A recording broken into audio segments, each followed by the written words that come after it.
पत्नी की भी 4 बातें सहना सीखो, पति की 8 बातें सहना सीखो, सास ससुर की 16 बातें सहना सीखो और भाई की 32 बातें सहना सीखो। जिसने सहना सीख लिया वही संसार में जीना सीख लिया, जीना सीख लिया। बोलिए सद्गुरु भगवान की जय, सर्वेश्वर सरकार की जय। कौन नहीं सहता है? होटल में चाय पीते हो, क्या आपके मन के अनुकूल चाय बनती है? कभी नहीं। होटल में भोजन खाते हो, क्या आपके मन को सफाई शुद्धता है? कहीं नहीं। लेकिन सह लेते हो, लड़ाई नहीं करते हो, पैसा भी देते हो, खा लेते हो। तो घर में भी जरा संतोष रखो, सहनशीलता रखो। घर में अगर चाय फीकी हो जाए तो कप और प्लेट और चाय सब साथ में फेंक देते हैं बनाने वाले के ऊपर, बड़ी गुस्सा है। और होटल में तुम्हारी कौन बुआ बैठी है, वहां पैसा भी देते हो, फीकी चाय भी पीते हो, मुंह ऐंठ कर चले आते। वहां क्यों सह लेते हो, क्यों गम खाते हो? बताओ हमको तो। वहां सब बर्दाश्त कर लेते हैं। जेल में जो लोग हैं, कत्ल कर दिया, मर्डर कर दिया, सब कर लिया, और जेल में जा करके सड़ रहे हैं, गंदा भोजन खा रहे हैं, गंदी जगह रह रहे हैं, बदबू बहुत आती जेल में। क्योंकि जेल में टोटल बौड़म इकट्ठा है, बांगड़ू लोग। जहां देखो तहां पेशाब कर देता, जहां देखो वहीं थूक देता। बहुत नालायक सब इकट्ठे, वो तो सब धूर्त, पूरे प्रदेश के धूर्त वहां इकट्ठा है जेल में। पटना जेल में देख लो जाकर, हर जिले में जेल है। जो छोटे अपराधी हैं वो जिले में रखे जाते हैं, जो बड़े हैं वो पटना भेजे जाते हैं, और बड़े हैं तो फिर तिहाड़ की जेल में, चलो पहाड़ की जेल में। अब यहां क्रोध को कंट्रोल नहीं कर पाए, पत्नी का गला दबा दिया, मार डाला। अपने क्रोध को नहीं कंट्रोल कर पाए, बाप को मार डाला, पति को मार डाला, भाई का मर्डर कर दिया। छोटी सी बात नहीं सह पाए और जेल में जा करके सब बर्दाश्त करना पड़ता है। गंदा भोजन खाना पड़ता, सहना पड़ता है। गंदगी में सोना पड़ता, वो भी सहना पड़ता है। और खटमल और मच्छरों के बीच में रहना पड़ता, सहना पड़ता है। और गंदे बर्तनों में खाना पड़ता, सहना पड़ता है। वहाँ ज़्यादातर मांस मछली अंडा मुर्गा शराब खाने पीने वाले ही सब जेल में भर्ती है, उनकी ही जूठन में खाना पड़ता है। और घर में पत्नी 3 बार थाली मांज कर खिलाती थी तो भी क्रोध आ गया, उसका गला दबा के मार डाला। चंडाल कहीं का। घर में क्यों नहीं सहा? जो पत्नी की सह लेगा, पति की सह लेगा, बाप की सह लेगा, माँ की सह लेगा, सास ससुर की सह लेगा, याद रखना उसको जेल में सहने की जरूरत ही नहीं पड़ेगी। अपने आंगन में मस्त मुस्कुराता रहेगा। इसलिए सहनशीलता को तप कहा गया है। मन सोहरौना नहीं बनावे, सहनशील बन आप रहा। राउंड करते रहो, एक जगह खड़े ही मत हो। 3 आदमी, देवेश, ऋषिपाल और ज्ञानेश, बिल्कुल वाह। देखो ये भक्त आशीर्वाद, कल चलेंगे तुम्हारे यहाँ। हाँ, संतोष आ गया, समस्तीपुर, बहुत श्रद्धा है इनकी। चंवर की सेवा चालू है, जिसकी इच्छा हो आ सकते हो। चंवर डुलाइए और जब थक जाइए, दूसरा आ जाए तो उसको दे दीजिए और शांति से नीचे उतर जाइए। सबके लिए छूट है, खुला सबके लिए है द्वार। चंवर की सेवा चालू है। अपने मन से जम गए लोग बैठो, कोई बीच में जाना मत। खिचड़ी पकाने कटहरी में सबके लिए बना है भोजन भंडारा। यहाँ से खिसकने की जरूरत नहीं है। तगड़े इंजेक्शन लग रहे हैं, लगवा लो इंजेक्शन, बीमारी खत्म कर दूंगा। तो गम खा लो। और याद रखना, डंडे की चोट सहना आसान है, लेकिन बात की चोट को सहना बहुत कठिन है। तलवार की धार भी सह लेता है आदमी, गोली की बौछार भी सह लेता है आदमी, पर सबसे गहरा घाव करती है यह, बोली की मार नहीं सह पाता है आदमी। बोली की मार नहीं सह पाता है आदमी। बोली की मार भी सह लो, कभी आपकी पत्नी आपको कुछ कर्कश बोल दे, गम खा लो, सह लो, मुस्कुरा दो।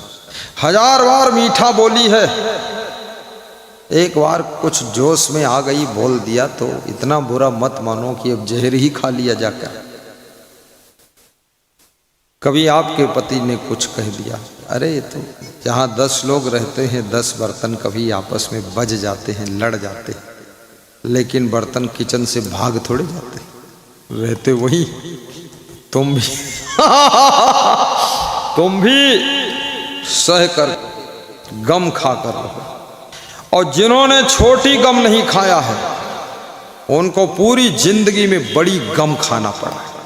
इसलिए आप देखिए जाकर कोर्ट में, कचहरी में बनिया के मुकदमे बहुत कम मिलेंगे आपको। बनिया जानते हो, जो गुप्ता, अग्रवाल, पोलवाल, खंडेलवाल होता है, उनके मुकदमे कम मिलेंगे।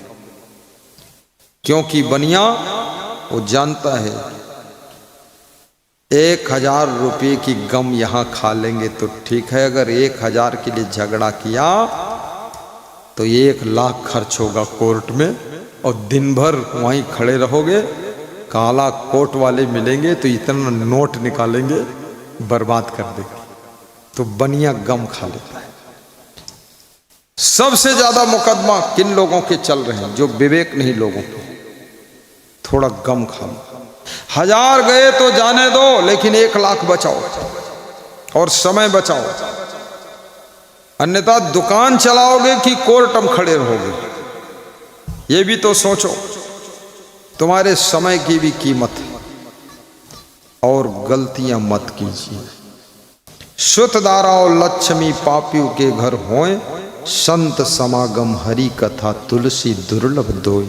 तुलसी दुर्लभ दोय। रावण के 1 लाख पुत्र थे। कितने? 1 लाख। और 1.25 लाख नाती थे। 1 लाख पूत 1.25 लाख नाती, और ता रावण घर दिया ना बाती। सोचिए, उस रावण के घर में कोई दिया बाती जलाने वाला नहीं था। 1 लाख पुत्र 1.25 लाख नाती। व्यास गादी निवेदन करती है,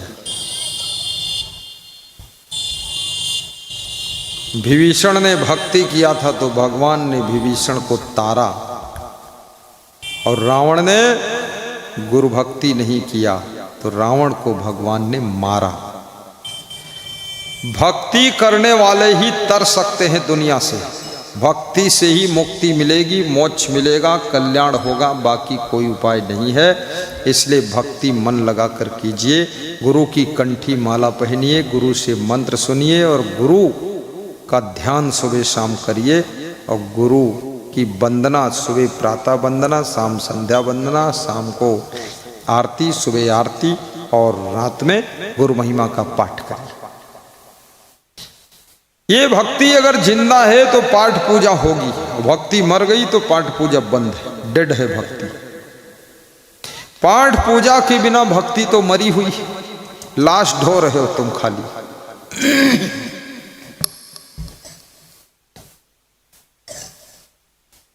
इसलिए वंदना भी कीजिए। यहां पुस्तकालय की दुकान से जा करके वंदना की किताब खरीद लो, आरती की किताब खरीद लो, ज्ञान की किताबें खरीद लो। आज एक व्यक्ति ने मुझसे पूछा है कि बुद्धिमान और विद्वान में क्या अंतर है। तो जो पर्ची लेकर आया था, मैंने कहा गाय और भैंस में जो अंतर है वही अंतर विद्वान और बुद्धिमान में है, जो गाय और भैंस में होता है। तो वो हंसने उसको उम्मीद नहीं थी ऐसा उत्तर देंगे गुरुजी। विद्वान और बुद्धिमान में क्या अंतर है? याद रखना, जो बुद्धिमान नहीं होगा, बुद्धू होगा, मूर्ख होगा, जिसके बुद्धि नहीं, वो विद्वान बन ही नहीं सकता।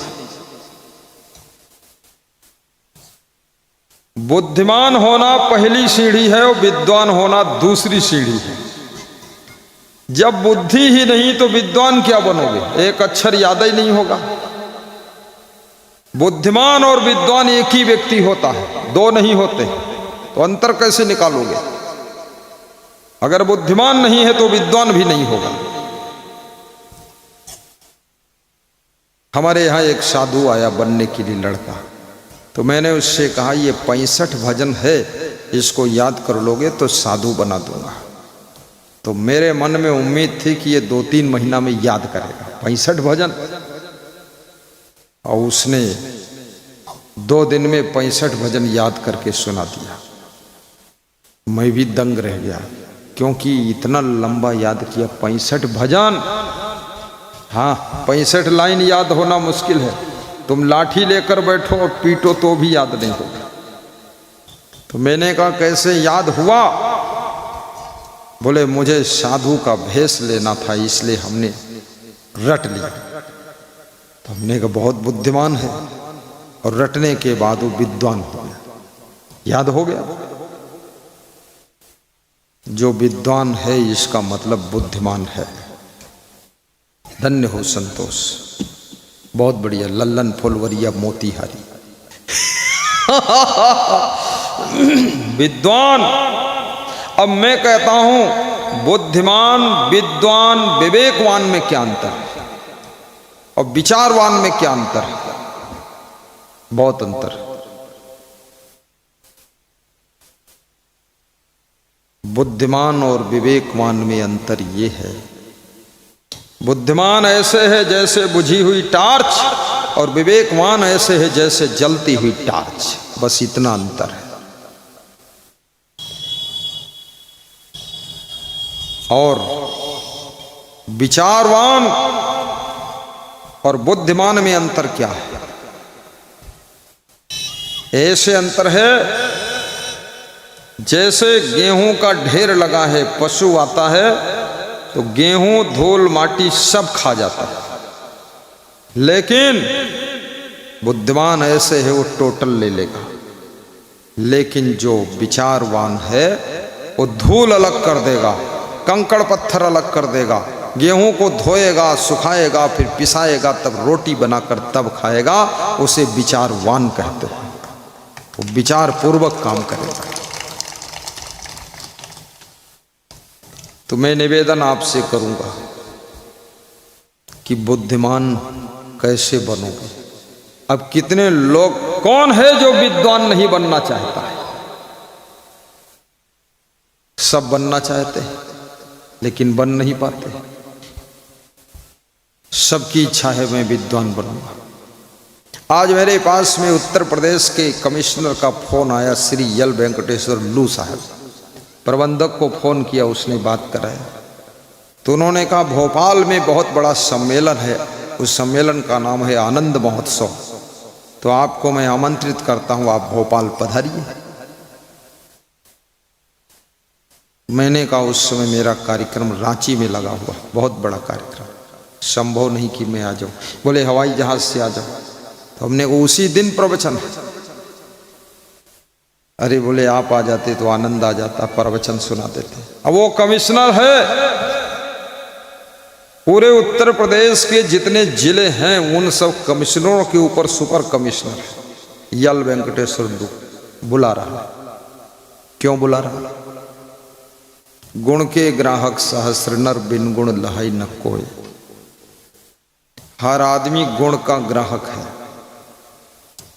आप में कोई गुण नहीं होगा, कला नहीं होगी, विद्या नहीं होगी, याद रखना, जैसे फल विहीन वृक्ष को पंछी छोड़कर चले जाते हैं, छाया विहीन वृक्ष को पथिक छोड़ देता है, जल विहीन वृक्ष को पंछी चिड़ियां छोड़ देती है, ऐसे ज्ञान विहीन गुरु छोड़ देता है, ऐसे ही याद रखना गुण विहीन, कला विहीन मनुष्य को पूरा संसार छोड़ देता है। गुणवान बनो। अब बुद्धिमान कैसे बनो? जब जन्म से ही बुद्धि नहीं है। बादाम खाओ बुद्धिमान हो जाओ। अरे बादाम खाओगे बीमार हो जाओगे, बुद्धिमान नहीं होगे। बादाम से कोई बुद्धिमान होता है? बादाम से बुद्धिमान हो तो भैंसा को बादाम खिला दो, बुद्धिमान हो जाए। अंग्रेजी बोलने लगे बादाम से कोई बुद्धिमान नहीं होता। फिर कैसे बुद्धिमान बनोगे? बुद्धि है तो है, नहीं है तो नहीं है। याद रखना, बुद्धि कुछ खाने पीने से बढ़ेगी, घटेगी नहीं, ज्यादा। थोड़ा फर्क पड़ जाएगा। तो थोड़ा फर्क कैसे पड़ेगा? ध्यान से सुनो तो बता दूं, नहीं तो नहीं बताऊंगा। बताऊं? बोलत कहे नहीं, बता देता हूं। कम खाओगे तो बुद्धि बढ़ जाएगी, अधिक खाओगे तो बुद्धि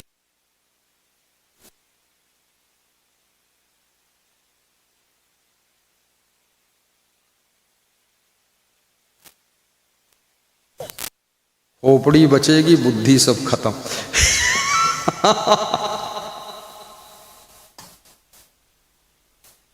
दूसरा, चिंता करोगे तो बुद्धि घटेगी और प्रसन्न चित्त रहोगे, बुद्धि थोड़ा बढ़ेगी। तीसरा, गहरी नींद सोओगे तो बुद्धि की स्मरण शक्ति बढ़ेगी और अच्छी नींद नहीं आएगी तो बुद्धि घटेगी, पागलपन बढ़ेगा। और चौथा, बुद्धि से काम लोगे तो बुद्धि थोड़ा बढ़ेगी और आलसी बनोगे तो खोपड़ी बचेगी, बुद्धि खत्म हो जाएगी।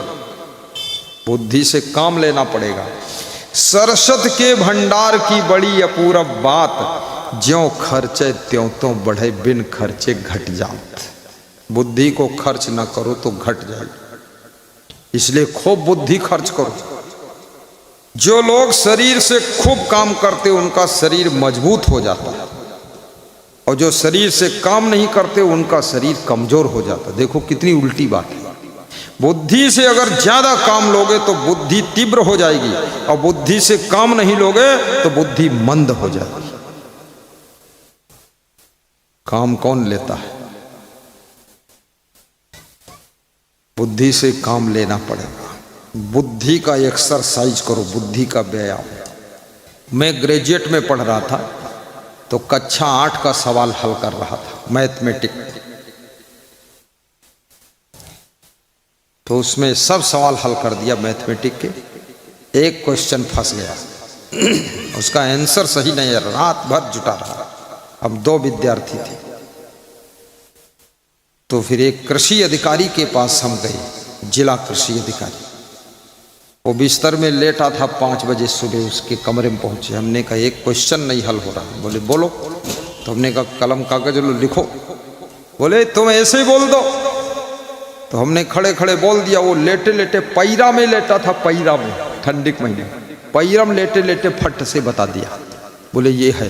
तो हम लोग हंसते हुए बाहर निकले और शर्मिंदा हो गए कि रात भर भिड़े रहे, क्वेश्चन नहीं हल हुआ। देखो 1 मिनट हम हल कर दिया। बुद्धि को खूब लगाइए। काम करने से अकल आएगी, बैठे रहने से कुछ अकल नहीं। मकान का नक्शा भी कागज पर बनाओ। राजस्थान में मैं गया था किसी के घर में, तो मैंने कहा ये घर बहुत सुंदर, इसका नक्शा कौन बनाया? तो उन्होंने इशारा दिया मेरी बेटी। तो हमने कहा बेटी तू क्या आर्किटेक्ट इंजीनियर है?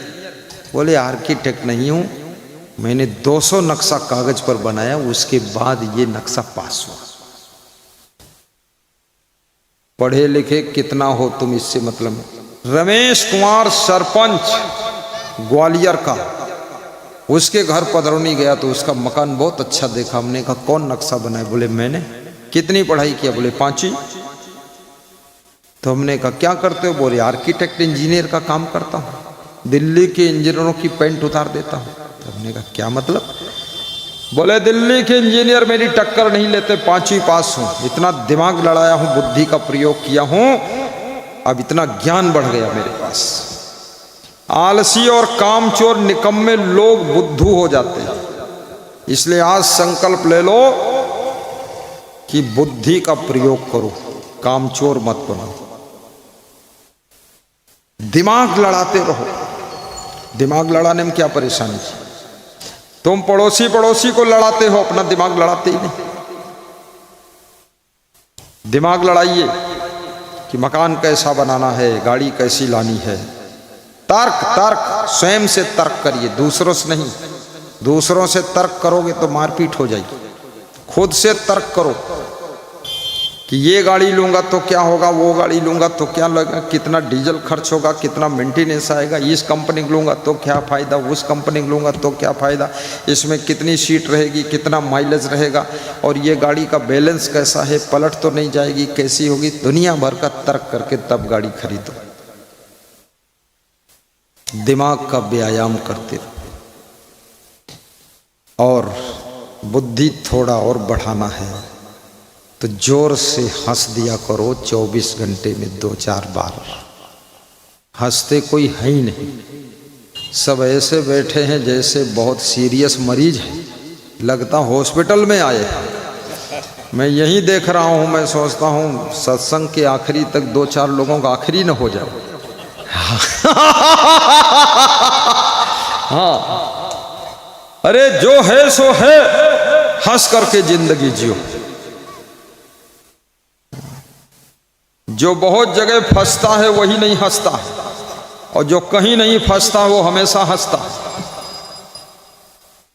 ये हंसी बंद होती टेंशन के कारण, और टेंशन होती तुम्हारी गलती के कारण। भोजन भी कम खाइए, चबा चबा कर खाइए, प्रेम से खाइए, चिंता मत कीजिए। काम एडवांस करो, चिंता कभी नहीं होगी एडवांस।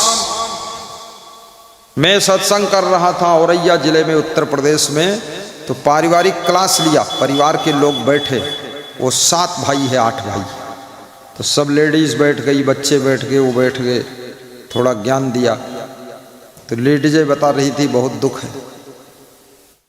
तो मैंने पूछा क्या दुख है? बोले 7-8 लड़कियों की शादी एक साथ करना है, बहुत चिंता है। तो उनके घर का जो मालिक था बोले चिंता ये फालतू करती है, सभी लड़कियों की शादी हुई पड़ी है। हमने कहा हुई पड़ी, किधर पड़ी है? बोले सबकी सबके अकाउंट में हुई पड़ी है। बोले 18 लाख रुपया हर लड़की के अकाउंट में जमा, जिस दिन चाहो 8 का एक साथ कर दो। अब ये फालतू चिंता करती है तो करने दो इनको, दुखी होते क्यों हो?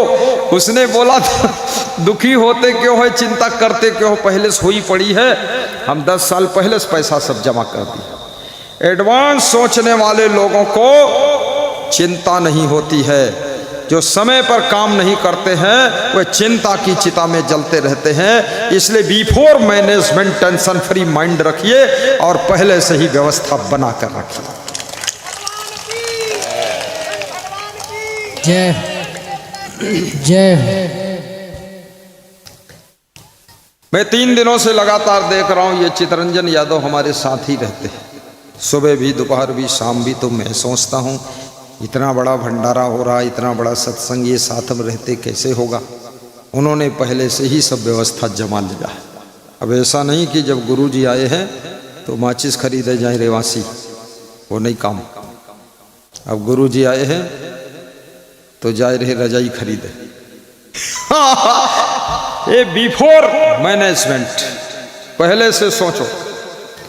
चोर आए ना आए फिर भी अंदर से ताला मार दो तुम। मैंने एक चोर से पूछा तुम चोरी कैसे करते हो? उसने कहा शाम को जब अंधेरा हो जाता है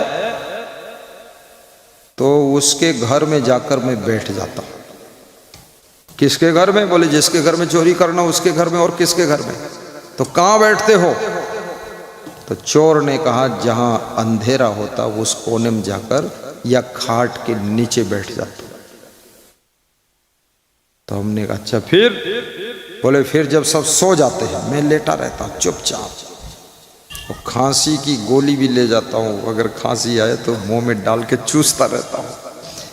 और 2 बजे रात को जब सब गहरी नींद सोते हैं तो चुपके से उठ करके मैं दरवाजा अंदर से खोल देता हूं, खोल के अपने सब चोरों को अंदर कर लेता हूँ और पीछे दरवाज़ा भी खोल देता हूँ। सारा सामान हम उठा लेते हैं, चले जाते हैं।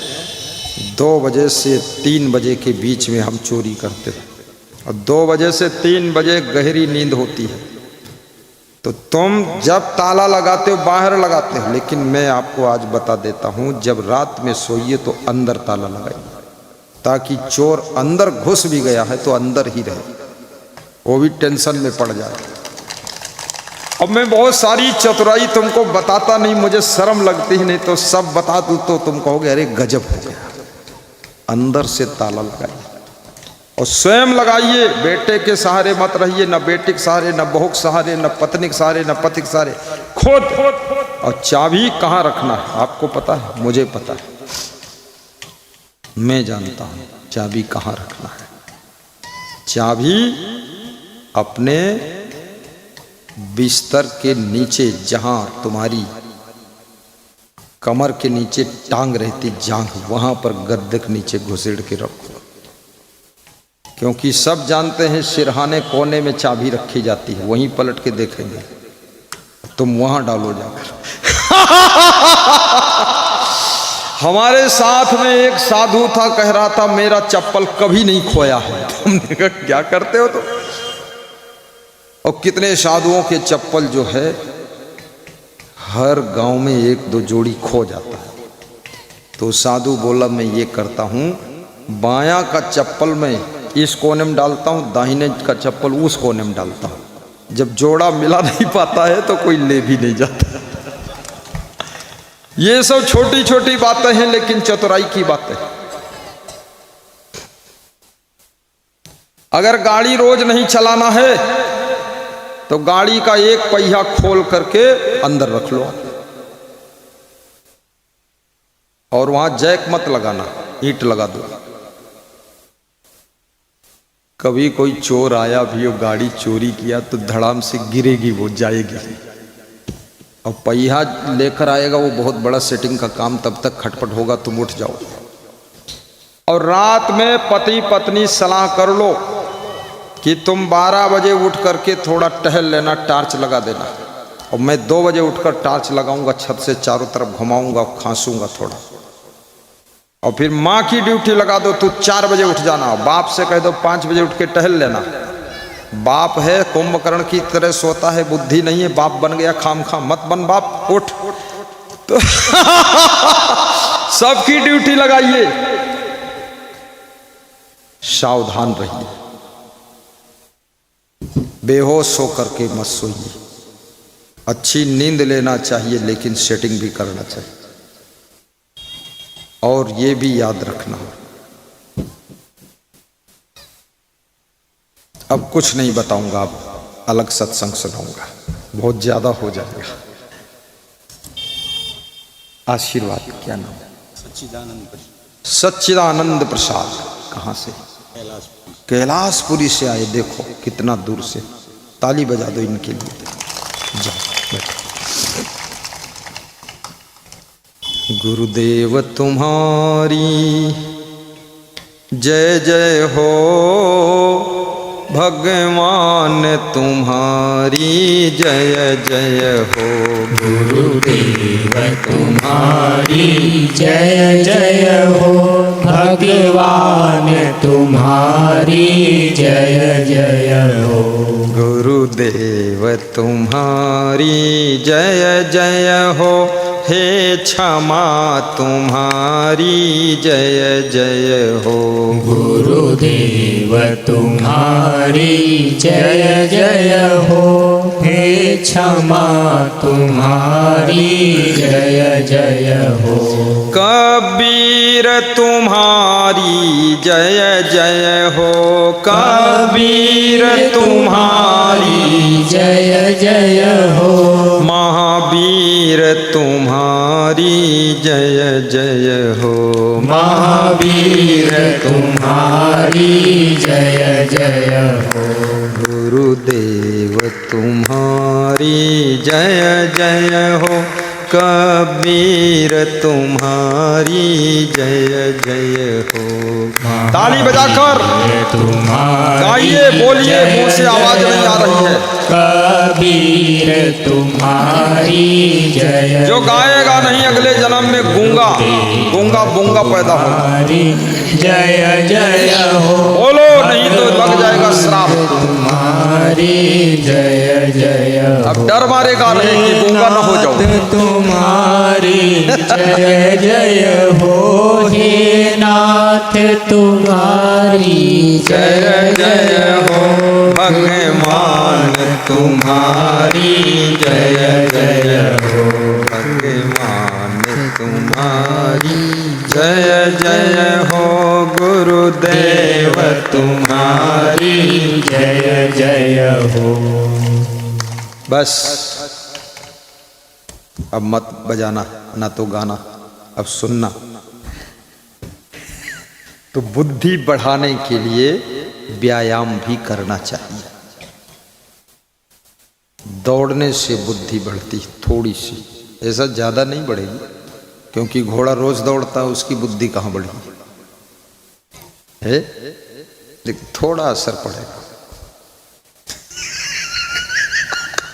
लोग सोचते गुरुजी दौड़ने की भी बताते, फिर घोड़क बताते, दौड़ना भी मुश्किल।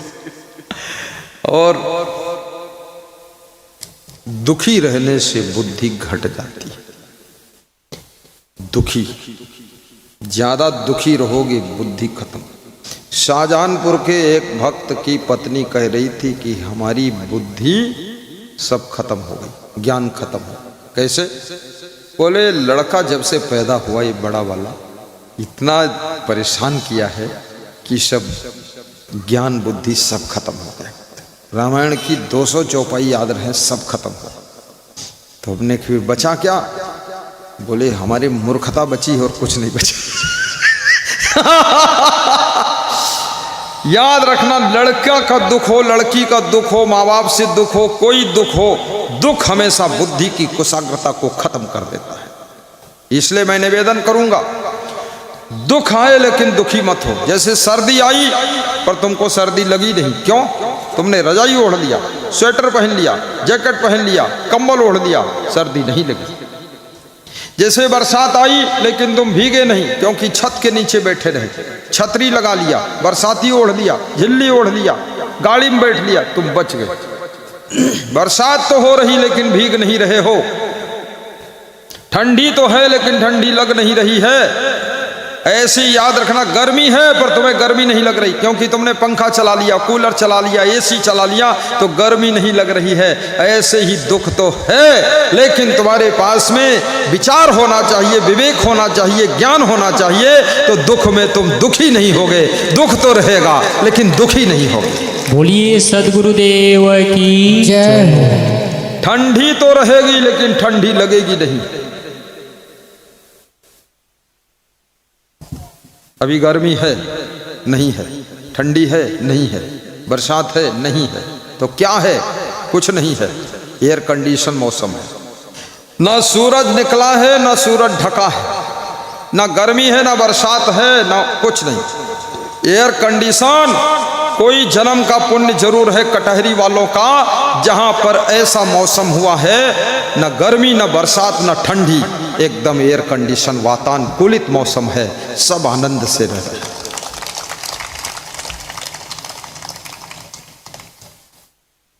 ये कैसा सुहाना है। अभी आप चले जाओ यूपी, वहां बहुत ठंडी है अभी भी, लखीमपुर खीरी में। तो ऐसे ही दुख तो आएगा, लेकिन दुखी होना ना होना ये तुम्हारे बस की बात है। 2 बच्चे पढ़ रहे थे स्कूल में, दोनों सगे भाई थे, दोनों जुड़वा थे, दोनों एक ही क्लास में थे, दोनों एक ही माँ बाप के थे। पढ़ाई किया, ट्यूशन किया, एग्जाम दिया, रिजल्ट का समय आ गया, तिलक लगवाइए, तिलक की थाल में भेंट भी चढ़ाते रहिए। और जब रिजल्ट आया तो दोनों लड़के 1-1 किलो मीठा लेकर, मार्कशीट लेकर घर को आए। तो उनके हाथ में मीठा देखा तो माँ बाप बहुत खुश हुए, बहन भी खुश हुई, क्योंकि मीठा देखा। मीठा मतलब पास हो गए, अच्छे नंबर आए, तभी तो मीठा लाए। मुंह मीठा करेंगे, मीठा बांटेंगे, पेड़ा बटेगा, बर्फी कलाकंद बटेगा, खुश हुई। तो मार्कशीट तो किसी ने देखा ही नहीं, सब मीठा खाने पर टूट पड़े। डब्बा खोला और बांट बांट कर 2-2 पीस, 3-3 पीस खाया, पीस निकाला खीस। मुस्कराए, वाह बहुत बढ़िया मीठा खिलाए हमारे बच्चों ने। फिर मार्कशीट देखा तो बड़े लड़के की मार्कशीट देखा तो लिखा था पास, पास्ड, पास हो गया। कितने % नंबर? प्रणाम, जय जय महाराज। साहब बंदगी, बोलो साहब बंदगी कर रहे हैं। साहेब बंदगी, साहेब बंदगी, साहेब बंदगी। साहेब बंदगी। धन्यवाद दिया, पीठ पर हाथ रखा कि आशीर्वाद बेटा तू फर्स्ट पास हो गया। दूसरे लड़के का मार्कशीट उठाया, देखा उससे जो छोटा था, बोले तू दिखा दे। ये महान भक्त है। ये बता रहे थे ना, हमारा जब से गुरु जी की भक्ति किया हूँ 150 रुपये रोज दान डालता हूँ और हमारी बहुत उन्नति हुई। ये झूठ नहीं बोल रहे, मैं घर गया, इनके बहुत बड़ी दुकान है, बहुत बढ़िया है। इनका स्वभाव बहुत अच्छा है, इनकी पत्नी का स्वभाव अच्छा है। इनके पिताजी 3 भाई हैं, कपिल देव, रामदेव और किशुन देव, और इनके 5 लड़के हैं, तीनों भाइयों, पांचों भाई प्रेम से रहते हैं। स्कूल भी इनके पास और दर्शन करने आते हैं। कल भी थे, आज भी है और आराम से विदा होंगे, टेंशन कोई नहीं है। परसों फर्स्ट दिन बड़ा भाई आया था, वो सत्संग सुन के चला गया, 2 भाई। अब ये आए हैं कल, वो विदा हुए तब ये आए। ऐसे सेटिंग करो, घर भी न बिगड़े, न घर छूटे, न गुरु छूटे। ऐसे जियो जिंदगानी में जैसे कमल रहता है तालाब के बंद पानी में, तालाब के बंद पानी में। घर बिगाड़ कर भक्ति थोड़े की जाती है कि घर खंडहर हो गया बड़ा भगत बनता। राम जी भगत थे, कनक भवन था सोने का। जय। कृष्ण भगवान भगत थे गुरु के, सोने की द्वारिका थी। और तुम ऐसे भगत बने, घर खंडहर कर दिया। घर भी ठीक होना चाहिए, घर भी बिगाड़ो मत। तो जब छोटे लड़के की मार्कशीट देखा तो माता पिता का मन बड़ा दुखी हो गया। बहन भी रोने लगी क्योंकि वो फेल हो गया था। तो बाप उठा और छोटे लड़के को 2 थप्पड़ मारा कि मूर्ख, फेल हो गया। साल भर की कमाई बबूल के पेड़ के नीचे गंवाई, ये फेल हो गया, मीठा क्यों लाया फिर? बोले पिताजी स्कूल में फेल हुआ हूँ, अपने माँ बाप को मीठा खिलाने में फेल नहीं हुआ हूँ, पास हो गया। जब बाप ने थप्पड़ मारा तो माँ उठी, उसने कहा मत मारो, मेरा बेटा है। माताओं को बड़ी ममता होती है। माँ ने तुरंत अपने बेटे का सिर पकड़ा और अपने शरीर में चिपका लिया और कहा, पति देव, जो पास हो गया है बेटा, ये नौकरी करेगा, हमसे दूर रहेगा, कहीं बॉम्बे, दिल्ली, लखनऊ, पटना में रहेगा। और जो फेल हो गया है बेटा, ये हमारे पास रहेगा, ये मेरा खास रहेगा, ये मेरी सेवा करेगा, इसलिए फेल में भी हम खुश हैं। अब देखिए बात गजब की हो गई। फेल बेटा हुआ है तो बाप ज़्यादा दुखी है, और जो बेटा फेल हुआ वो दुखी नहीं, वो मीठा लाया कलाकंद खिलाने के लिए, मुस्करा रहा, खीसे काट रहा। और जो माँ है वो दुखी नहीं, माँ कहती है जो बेटा फेल हुआ ये मेरे पास रहेगा, सेवा करेगा, जो पास हो गया वो दूर रहेगा, सर्विस करेगा तो पैसा लाएगा। बहुत अच्छा, एक फेल होना भी ठीक है। याद रखना, जो भी है उसको स्वीकार कीजिए, मंजूर कीजिए। जब भगवान कृष्ण के बेटे का अपहरण हो गया, प्रद्युम्न का, बचपन में अपहरण हुआ, कोई उठा ले गया, तो कृष्ण भगवान एक दिन थोड़ा सोचते रहे, फिर सोचना चिंता करना बंद कर। लेकिन रुक्मणी रोज रोती थी कि मेरा लड़का कौन ले गया। भगवान के बच्चे का भी अपहरण होता है। साहिब बंदे, क्या नाम है? नाम मिंटू दास जी है। ताली बजा दो साहब के लिए।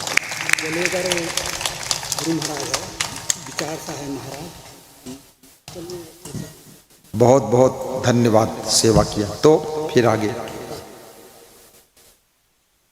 क्या सुना रहा था, कौन सी बात कर रहा था, बोलो। हैं, प्रद्युम्न वाली। तो प्रद्युम्न 18 साल तक गायब रहा, ढूंढे ही नहीं मिला। भगवान का लड़का खो गया। तुम्हारा लड़का खो जाए तो बहुत बड़ी बात नहीं, ये भगवान पर भी विपदा आई। और भगवान हंसते थे और अपना काम करते थे। रुक्मणी बीच बीच रोती थी। माताओं बहनों को बहुत ममता होती, मोह होता है, रोती है, फिर क्या करें। लेकिन 18 साल का जब लड़का जवान हो गया तो लौट कर आया। तो उस लड़के को देख करके कृष्ण भगवान बहुत खुश हुए कि चलो आ गया, ठीक है। रुक्मणी भी लड़के को जब देखी 18 साल के बाद, बचपन में अपहरण हो गया था, तो रुक्मणी लिपट गई उस लड़के को, बहुत रोई, खुशी में रोई कि हमारा लड़का आ गया, ठीक है। जब रोना धोना सब पूरा हो गया तो देखा वो लड़के के पीछे एक स्त्री खड़ी थी।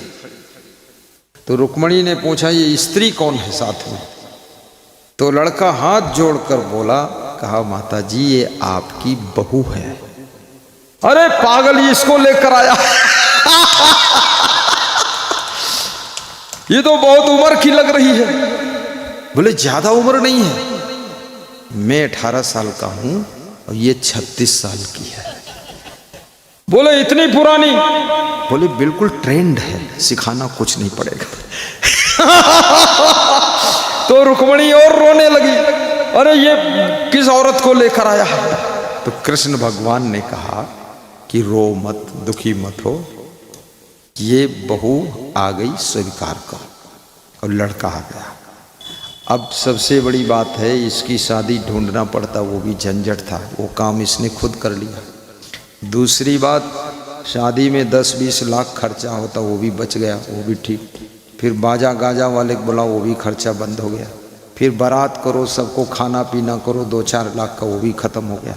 तो ये लड़का बुद्धिमान है, फ्री में बहू ले आया। ताली बजाओ, बहुत अच्छा। कृष्ण भगवान ऐसे दुख में भी समझौता कर लेते हैं और हंसते हैं, लेकिन रुक्मणी दुखी होती है।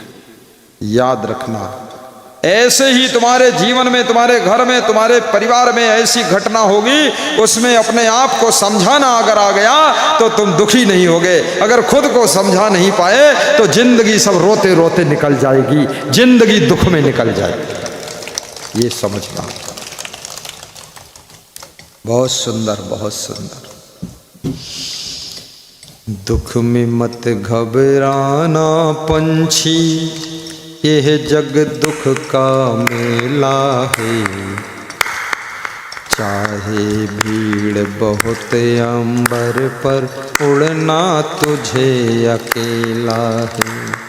दुख में मत घबराना पंछी, गाते रहो, जग दुख वाह का वाह। मेला है। चाहे भीड़ बहुत अंबर पर, उड़ना तुझे अकेला है। उड़ना तुझे अकेला है, उड़ना तुझे अकेला है। दुख में मत घबराना पंछी, यह जग दुख का मेला है। दुख में मत घबराना पंछी, यह जग दुख का मेला है। इस कहानी से भी सीखो, भगवान कृष्ण के घर की कहानी। जीवन में उतार चढ़ाव आते, दुख में अपने आप को संभालो तो दुखी होने से बच जाओ। दुख तो आएगा, लेकिन दुखी होने से बचना। जोगेंद्र ठाकुर। एक स्त्री के कोई बच्चे नहीं हो रहे थे। वो स्त्री बहुत खुश रहती थी कि बच्चे नहीं। पड़ोस की महिलाएं आती थी, बैठती थी, बातें करती थी, अरे तुम्हारे कोई बच्चे नहीं, अरे तुम अभागिन हो, तुम्हारे कोई बच्चे नहीं, तुम कैसी सुहागिन हो, तुम्हारे कोई बच्चे नहीं, अरे ये तो बांझ हो गई, पता नहीं भगवान इसकी सुनते ही नहीं है, अरे भगवान तेरे दरबार में क्या कमी है, एक दो बच्चा इसको भी दे दो। ऐसे पड़ोस की महिलाएं दिमाग खराब कर देती। तो उसने कहा मेरे एक बेटा है, दूसरी बेटी है, धर्म ही मेरा पुत्र है और भक्ति ही मेरी पुत्री है, जो परलोक तक हमारा साथ देंगे। अब बच्चे नहीं हैं उसकी चिंता भी नहीं है, हम पति पत्नी 4 रोटी बनाते हैं, 2-2 खा लेते हैं और साफ सुथरा रहते हैं, ऐसी जिंदगी जी रहे राजकुमारों जैसी, राजकुमारी जैसी, सारा लफड़ा कचड़ा पचड़ा खत्म। वो उसमें भी सुखी है। कितनी स्त्रियों के बच्चे ना हो तो खुद ही बच्चे की तरह रोती रहती, पी पी हमारे कोई बच्चा नहीं है। अरे भैंस के बहुत बच्चे हैं तो क्या फर्क पड़ा, सुअर के 16 बच्चे तो क्या फर्क पड़ा। बच्चे नहीं है, तुम्हारे बच्चे नहीं है, जो तुम्हारा गुरु है इसके तो कोई नहीं है, हर समय खुश रहते हैं। सारी दुनिया हमारा बच्चा ही है, सब हमारे ही है, मानो तो सब हमारे हैं, ना मानो तो हमारे भी हमारे नहीं है, सीधी बात। इतना चिंता क्यों करते हो? खुद का बेटा जितनी सेवा नहीं करेगा, हमारे साथ में 70 महात्मा है उतनी सेवा करता है। 70 देखो बैठा हुआ है और मैं अकेला 70 को संभालता हूं और 70 मिलके मुझ अकेले संभालते हैं। अब सोचो कौन ताकतवर है, मैं जो 70 को संभालता है। हाँ देखो ये है गजब मामला। जो हमारे आश्रम का सबसे अधिक बुद्धिमान साधु है, आज उससे बात हुई तो मैंने कहा तुम्हारे पास बुद्धि बिल्कुल नहीं। मूर्ख आदमी तो हंस रहा था, हंस इसलिए रहा था कि सारा विकास मैंने किया है, गुरुदेव बता रहे मूर्ख है, बुद्धि नहीं। तो मैं भी हंस रहा था, वो भी हंस रहा था। तो हमने कहा तू हंस क्यों रहा, तुझे दुख नहीं लगा? मैंने कहा मूर्ख है। बोले गुरुदेव मेरी मूर्खता को गुरु ही जानता है और दुनिया जानती ही नहीं है, और वो भी मूर्खता तुम्हारे आशीर्वाद से निकल जाएगी तो और टॉप कर जाऊंगा।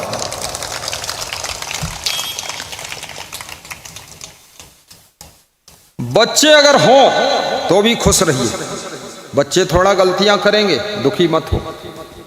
बच्चे इसीलिए नाम उनका है, भूल चूक होगी, कभी बच्चा फेल भी होगा। और हर व्यक्ति अपने बच्चे को नीट पढ़ा रहा है। नीट नीट मतलब सब डॉक्टर बनेंगे, मरीज कौन बनेगा? और सब IAS PCS UPSC परीक्षा में सब लोग बिठाते हैं। तो भाई जब सब लोग बैठ रहे हैं, वहां सीटें निर्धारित हैं, तो फेल भी तो होंगे कोई ना। कोई बात नहीं, तुम चिंता छोड़ो, बच्चे को पढ़ाओ, जो उसके भाग्य में होगा वो होगा। लेकिन तुम अपना कर्म करो, अपना फर्ज करो, अपना कर्ज उतारो, फिर बच्चा जो है किस्मत उदय होगी तो नीट भी पास करेगा, और बच्चा UPSC भी पास करेगा, SDM बनेगा, DM बनेगा, कलेक्टर बनेगा, डॉक्टर बनेगा, इंजीनियर बनेगा। चिंता किस बात की? लेकिन तुम पढ़ाओ ही ना, ये बहुत बड़ा अपराध है। आने दो आने दो आने दो, वो पुराना हमारा भक्त है, पंडित है ना, आज कोई आता है नहीं तो कोई। लेकिन जिसको आना है थोड़ा सफ़ेद ड्रेस वालों के लिए छूट रहता है, इसलिए रोक रहे हैं। कमांडो ड्रेस इन लोगों की कलरदार है ना, लेकिन अब क्या करे बेचारा, कुर्ता निकाले तो बिल्कुल सब पेट खुल जाएगा। परंतु गुरु के चमर डोलाने की सेवा प्रभु मेरे जब करना, तो थोड़ा व्हाइट कपड़ा हो तो अच्छा रहता है, व्हाइट। और 2-2 ड्रेस व्हाइट बना लो, और 2-2 पगड़ी रख लो। पगड़ी बांधने में शर्माओ मत, जिसके सिर पर पगड़ी उसकी व्यवस्था बहुत तगड़ी। फिर कितनी मारो रगड़ी और पगड़ी वाला संभल गया। पगड़ी जैसे हमारे कुछ भक्त लोग पगड़ी बांधे, ये बैठे ना मनोज कुमार, वो भैया बैठा, क्या नाम, अजय कुमार, ठीक, ये भी पगड़ी बांध दिया। अब कुर्ता बदल जाएगा इनका भी, 2 कुर्ता 2 पाजामा बनवा लो, ये पेंट शर्ट सफ़ेद, और उसको बस जब गुरु जी के दर्शन करने जाओ पहन लो, और पगड़ी भी पहन लो, और जब आओ तो उसको बक्से में फिर रख दो धो करके, और फिर रंगीन पहन लो, मिट्टी में गंदे हो जाएंगे। पगड़ी लगाने से भी शोभा बढ़ती है। पगड़ी का मतलब है इस आदमी ने जिम्मेदारी समझ लिया। पगड़ी रस्म, और जिसका पति गुरु की भक्ति में डूब जाए तो समझ लो पत्नी बहुत भाग्यशाली है। अब गुरु का ज्ञान तुम्हारे पति को इधर उधर भटकने नहीं देगा, कंट्रोल रखेगा। और जिसकी पत्नी भी भक्ति में गुरु का ध्यान करे, चितरंजन जी कह रहे थे कि मेरी पत्नी मुझसे भी आगे निकल जाएगी लग रहा। हमने कहा दोनों कंपटीशन रहो, देखते कौन फर्स्ट आता। जिसकी पत्नी का लगाव गुरु जी से ध्यान करती है तो समझ लो ये पत्नी नहीं है, ये धर्म पत्नी है, ये सती सावित्री है। नहीं तो गुरु उरु से कौन मन लगाता है, सब ऐसे ऐसे गुरु उधर पड़े रहते हैं। लेकिन गुरु से उसी का मन जुड़ेगा जिसकी जिंदगी फ्रेश होने की ओर बढ़ रही है।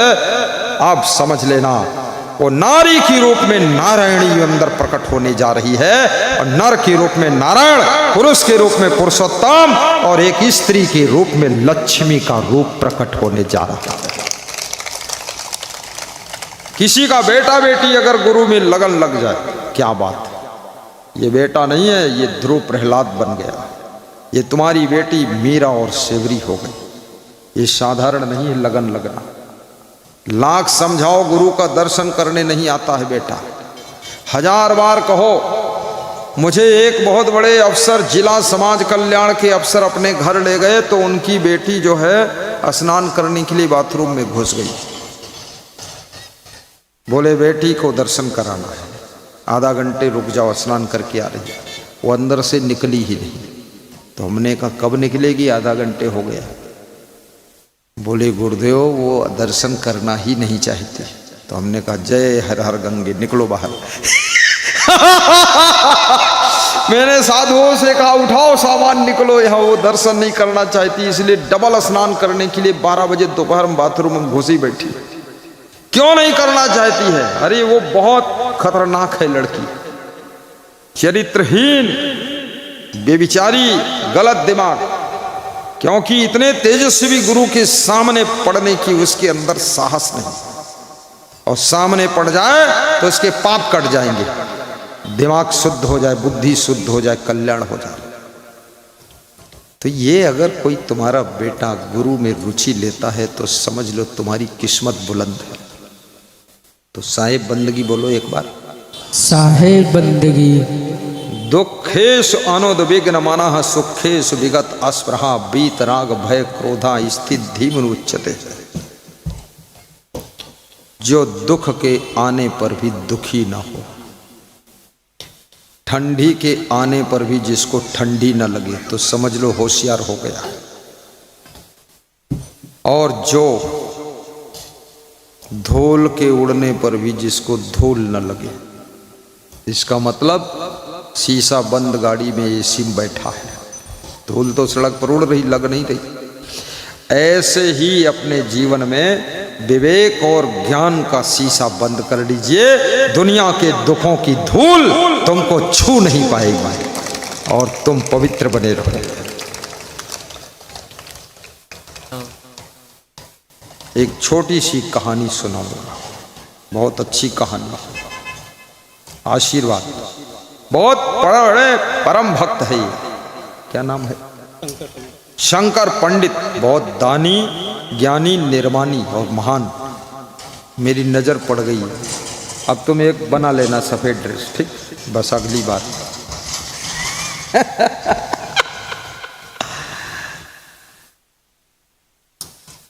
दुखेषु अनुद्विग्न मनः सुखेषु विगत अस्पृहः बीतराग भय क्रोधः स्थित धीमुनि उच्यते।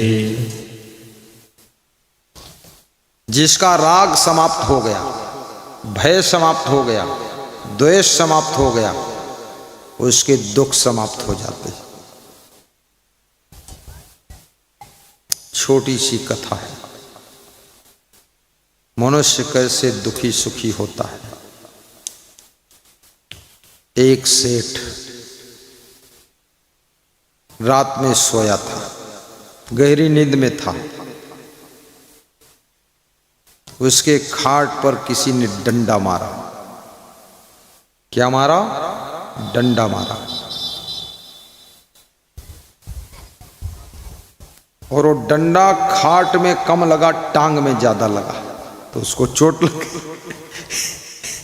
तो सेठ को ऐसा लगा मेरे डंडा कौन मारा, मेरी पत्नी ने मारा रात में क्या। तो सेठ उठा तो देखा वहां पत्नी है नहीं। वहां काला कपड़ा पहने हुए कोई काली देवी खड़ी है, भयानक रूप में। तो सेठ डर गया, हाथ जोड़कर क्षमा मांगा कि देवी जी क्यों डंडा मारा। बोले हमने इसलिए डंडा मारा है, तो ऐसे सोता है चादर ओढ़ के पैर तान कर, तू ये बता दे तेरे पास धन कितना है। तो सेठ बोला कल बताऊंगा। ठीक है, कल बताना। कल रात में फिर वही काली छाया आई और सेठ सो रहा था, फिर डंडा मारा, तो पैर में ही डंडा मार दिया। सेठ के पैर में बहुत चोट लगी, उठकर बैठा, बोला भाई इतना डंडा मत मारो, बता दूंगा कितना धन है। तो मुनीम से पूछ लिया था, मुनीम ने बताया था सेठ जी आपकी जिंदगी भर के लिए धन है, आपके बेटों के लिए भी धन है, बेटे कुछ भी न कमाएं तो भी धन है, इतना धन है। तो उस काली छाया ने एक डंडा और मारा, पीठ पर मारा। अरे कहा मूर्ख, तेरी जिंदगी भर के लिए धन है, ठीक है, तेरे बेटों की जिंदगी भर के लिए धन है, वो भी ठीक है, लेकिन तेरे बेटों के बेटों की जिंदगी के लिए धन कमाना है कि नहीं, उसकी भी चिंता कर। तेरे बेटों के बेटों का क्या हाल होगा। ऐसा बोल करके वो काली छाया गायब हो गई। सेठ की नींद उड़ गई। रात 2 बजे के बाद जागता रहा, सोचता रहा कि मेरे बेटों के बेटों की जिंदगी का क्या होगा। अब बेटों के बेटों की जिंदगी के लिए कमाना शुरू कर दिया उसने। रात दिन परेशान, चिंता, टेंशन, तनाव, स्ट्रेस, दुख, आफा काफा लाफा जाफा, इधर उधर दौड़ा धूप फिर शुरू हो गई। अब रात को नींद ना आए हो, दिन में चैन न मिले हो, भगदड़ मची हुई, भागम भाग जिंदगी। बुढ़ापे में फिर भागना शुरू हुआ 60 साल की उम्र में।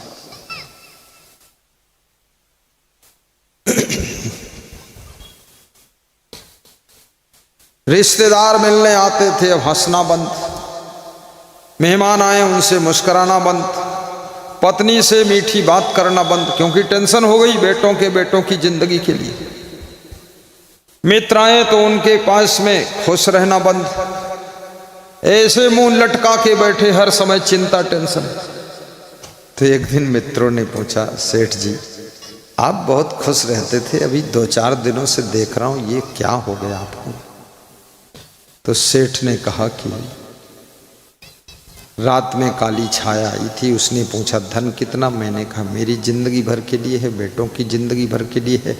तो उसने एक डंडा पीठ पर और मारा और कहा कि बेटों के बेटों की जिंदगी के लिए चिंता कर मूर्ख। तो मुझे बेटों के बेटों की जिंदगी की चिंता हो गई, इसलिए मैं अब टेंशन में रहता हूं, हंसना मुस्कुराना सब भूल गया। ये दुख मिटता ही नहीं, चिंता हो गई। तो मित्र हंसने लगे। उन्होंने कहा इस दुख का इलाज नदी के किनारे एक महात्मा जी रहते हैं, वो कर सकते। मैं चला जाऊंगा महात्मा के पास। महात्मा के पास सेठ गया, उसने पूरी बात बताई। तो महात्मा ने कहा तुम्हारे घर के सामने एक गरीब रहता है, 10 किलो चावल, 10 किलो आटा, 10 किलो सब्जी, 10 किलो दाल और 500 रुपये जाकर उसको दान कर दो, तुम्हारा दुख मिट जाएगा। सेठ और ज्यादा दुखी हो गया कि ये तो और पैसा कम हो जाएगा, दान दे देंगे। दान देने में भी बहुत लोग दुखी है। कितने घरों में दान के कारण लड़ाई होती है कि तुमने दान दिया क्यों। दान में भी दुख है लोगों, अज्ञान है इसलिए दुख है।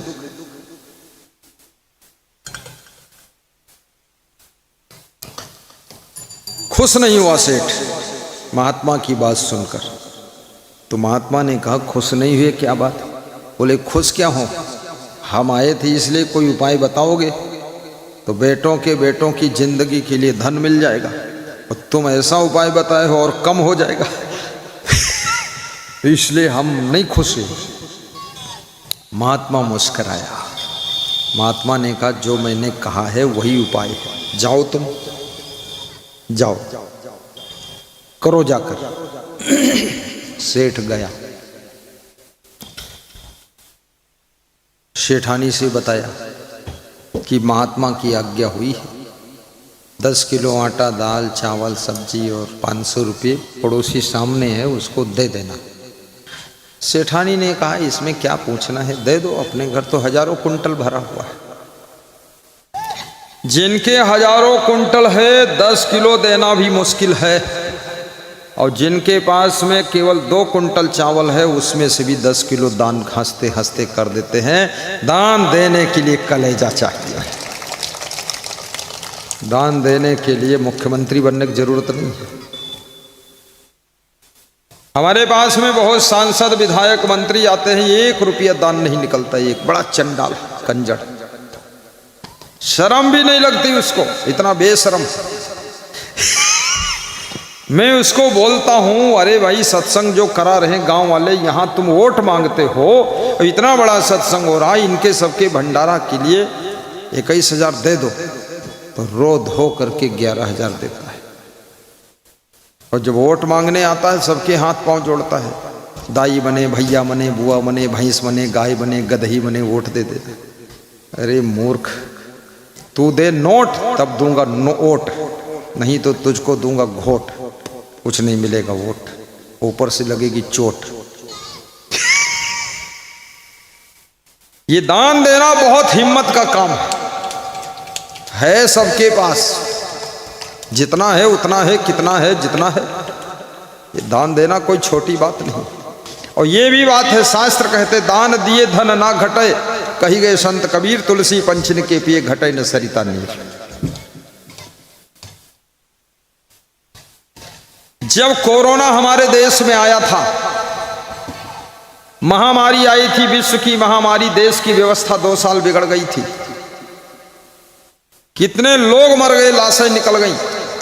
उस समय सबसे बड़ा दान करने वाला यदि कोई था तो रतन टाटा था। 1500 करोड़ रुपया दान दिया था, देश को दिया था, और उसी के पैसे से सबको फ्री में कोरोना की वैक्सीन लगाई गई थी। सरकार भी भिखमंगी हो गई थी, वो दान मांग रही थी जनता से। सरकार का खजाना भी खाली हो गया था। बहुत बड़ा संकट था, महामारी का संकट। जो बच्चे सड़क पर हल्ला मचा रहे हैं ये भी संकट है, इनको रोको जाकर, यहां से दौड़ कर वहां पहुंचो, कंट्रोल करो, नहीं ये महामारी बन जाएंगे। और दूसरा सबसे बड़ा दानी था मुकेश अंबानी, 500 करोड़ दिया था। 5 करोड़ नहीं, 500 करोड़। मुझे बताइए दुनिया में, भारत देश में सबसे बड़ा धनवान कौन है? वही लोग हैं जिन्होंने सबसे बड़ा दान दिया था। जो बड़ा दान करता है वो बड़ा धनवान बनता है, जो बिल्कुल दान नहीं करता है वो नादान हो जाता है, वो बर्बाद होता है।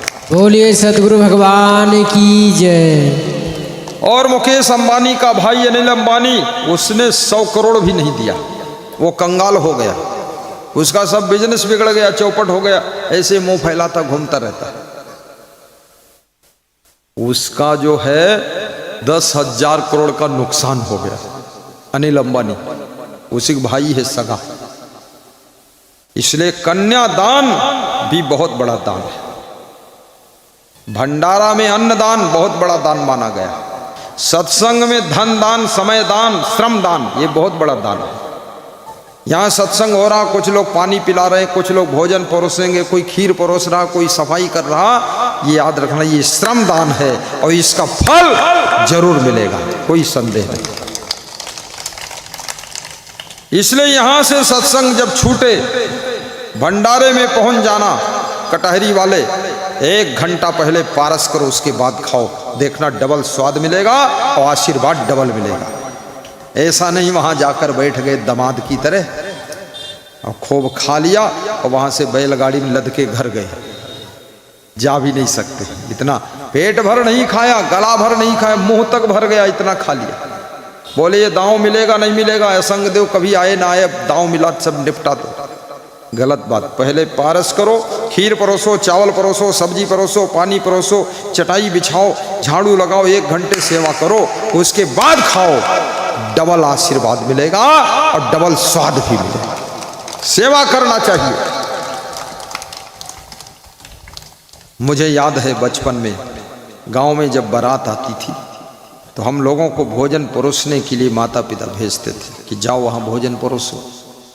तो हम लोगों का एक ग्रुप था, उसमें 20-30 लड़के थे। ड्यूटी बांटते थे, तुम 4 लोग पत्तल बांटोगे, तुम 4 लोग पानी बांटोगे और तुम जो है 4 लोगों की ड्यूटी दाल पर है, 4 लोग सब्जी पर, 4 लोग पूड़ी पर, 4 लोग, मैं बंटवारा बहुत करता, सब काम बांट देता। 4 लोग चावल परोसो और ये 4 लोग खीर, और लाइन बट गई, 2 लाइन तुम्हारी ड्यूटी, 2 लाइन तुम्हारी, लाइन बांट दिया फटाफट। जिसकी लाइन में फेलिंग नहीं, मैं मैनेजमेंट करता था, देखता था, कोई कमजोर पड़ रहा मदद कर देता था। बारात गांव में आई है, गांव का सम्मान है, याद रखना। गुरुदेव गांव कटहरी में आए हैं, कटहरी का सम्मान है, अगर गलती हो जाए तो कटहरी का अपमान है। इसलिए सबको सेवा में टूट पड़ना चाहिए, तन मन धन से। भगवान को तो किसी ने नहीं देखा है, लेकिन गुरुदेव को तुमने देखा है, और गुरुदेव के अंदर ही महादेव का रूप छिपा होता है। इसलिए कहा गया है कि गुरुर् ब्रह्मा गुरुर् विष्णु। क्यों नहीं बोलते हो? कामन श्लोक है, बोलो क्या है? गुरुर् ब्रह्मा गुरुर्विष्णु गुरुर्देवो महेश्वर गुरुर् साक्षात्। नहीं, गुरुर पीछे वाले नहीं बोल रहे हैं, वो बोलते भैंस ब्रह्मा और भैंस विष्णु। अरे गुरुर ये श्लोक बोलो, ये श्लोक तो याद ही रहना चाहिए। बोलो परमजीत, कहाँ गया परमजीत? बोलो तुम। गुरुर् ब्रह्मा, बोलो गुरुर् ब्रह्मा। ये रोए जैसे क्यों बोलते हो? इतने जोर बोलना चाहिए कि पंडाल में छेद हो जाए, और तुम इतना धीरे बोलते हो कि छेद तो छेद, पंडाल हिलेगा भी नहीं। बच्चों को भी समझ में आ रहा है, खूब मजा ले रहे बच्चे, हंस रहे। कई बच्चे मेरे जैसा हंसना सीखा है, तो अपने छोटे बच्चे 2 साल के, 5 साल के, 8 साल के अपने माँ बाप को बताते हैं, गुरुजी ऐसे हंसते हैं, हा हा हा। हंसना भी सीखना है, सब सिखाने आया हूं। तो बोलो फिर से, महिलाओं बोलो, इस लोग याद करके जाओ, नहीं तो जाना मत, यहीं रहो सब लोग। गुरुर् ब्रह्मा ब्रह्मा गुरुर्विष्णु गुरुर्विष्णु गुरुर्देवो महेश्वरः गुरुर्देवो महेश्वर गुरुर्साक्षात् गुरुर्साक्षात् परब्रह्म परब्रह्म तस्मै श्री गुरुवे नमः। तस्मै श्री गुरुवे नमः। ध्यानमूलं गुरुर्मूर्ति ध्यानमूलं गुरुर्मूर्ति पूजामूलं गुरुपदम् पूजामूलं गुरुपदम् मंत्रमूलं गुरुर्वाक्यम् मंत्रमूलं गुरुर्वाक्यम् मोक्षमूलं गुरुकृपा मोक्षमूलं गुरुकृपा मोक्षमूलं गुरुकृपा। मोक्षमूलं गुरुकृपा। बस कृपा हो गई, अब क्या बोलने की जरूरत, चुप रहो। गुरुर ब्रह्मा गुरु तुम्हें माता च पिता तुम्हें बोल दो, बोलो। हाँ बोलो, मैं नहीं बोलूंगा, तुम बोलो, बोलो बोलो। वो उसको मालूम ही नहीं, वो बोलता है तुम्हें हो माता और चपाती तुम्हें हो। क्या लोग मजेदार, कभी श्लोक बोले ही नहीं, जिंदगी भर गाली गलौज बोलते रहे।